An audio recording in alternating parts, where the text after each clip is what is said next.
Hi, I'm Judy Vitale, your astrologer with ReadTheStars.com. This is your weekly horoscopes at work forecast for November 7th through 13th, 2016.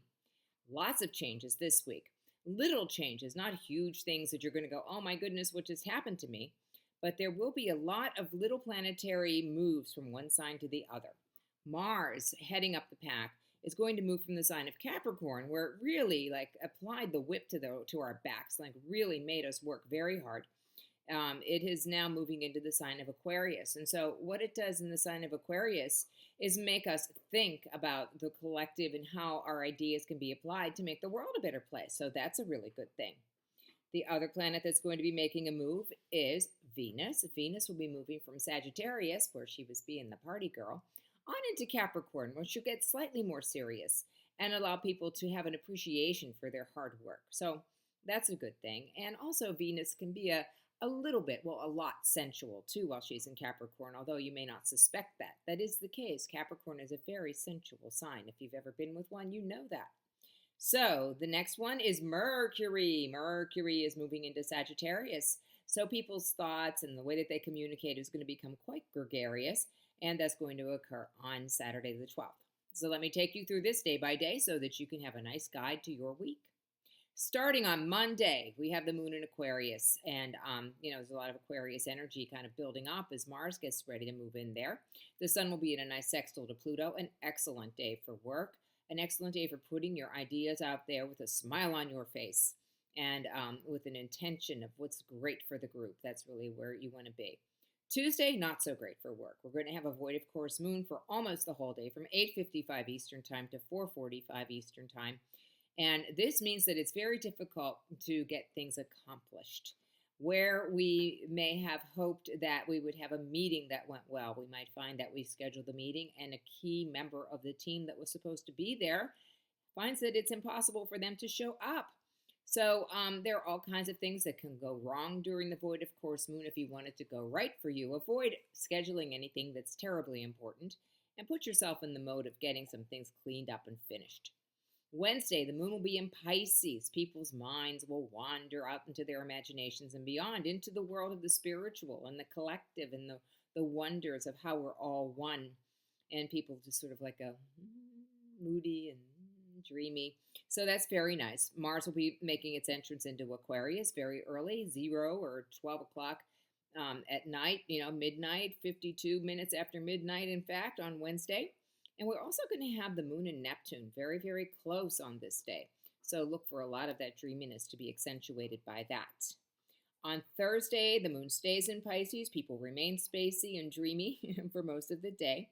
And then at 6:16 p.m., the moon goes void, of course, stays there only till 9:45 p.m. So unless, you're adjust that to your time zone, of course, but that's on the East Coast.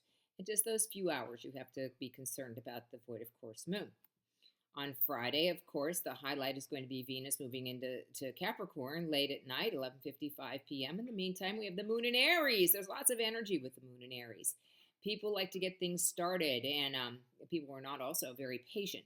So if you have something to tell someone, or you want to ask for permission, or you want to get something approved, be very, very quick about the way that you express yourself so that people don't go, oh, come on, get to the point. Because, you really want to be able to make your point when the moon is in Aries. And just the same, if you're on the deciding side, make your decisions quickly because people will not have a lot of patience on Friday. Saturday looks kind of lovely, but it is a void of course moon all day. So just kind of relax and see what happens from moment to moment. And I think that you'll be satisfied. But the moon is going to shift into Taurus at 9:24 p.m. Mercury is going to move into Sagittarius at 9:40 a.m.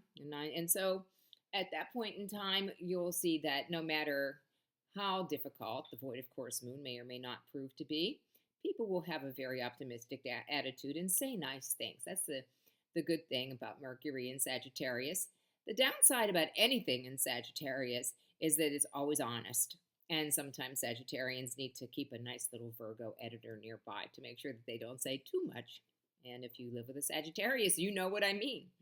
And then on Sunday, we have a nice steady day, Taurus moon. Everything is everything. Everything is nice and quiet and steady. And if you have any planning that you want to do, or you just want a little bit of peace and quiet, Sunday is your day to get it. Well, I will be back in town just in time to miss the election. No, actually, I voted. I voted by absentee ballot, so don't get on me. Also, I've already voted. I don't need any further advice. And I will be returning to town on Wednesday the 9th. If you'd like to schedule something with me, you can do that by contacting me at judi at readthestars.com. On Thursday, I'll be keeping my regular hours at Green Arrows from 2:30 onward until probably about 5:30 or 6 if somebody needs me. And on Friday, I'll be at Journeys of Life. At Journeys of Life, you can call 412-681-8755 to make your reservation. And then I'm running down just really quickly for a baby shower in Washington, D.C. And then on Sunday, I'll be back at Journeys from 1 to 5 again. And once more, the telephone number is 412-681-8755. I hope I'm going to hear from you soon this week. If you need to find out what the stars have in store for you, you know where to find me. Judi, Judi, at readthestars.com.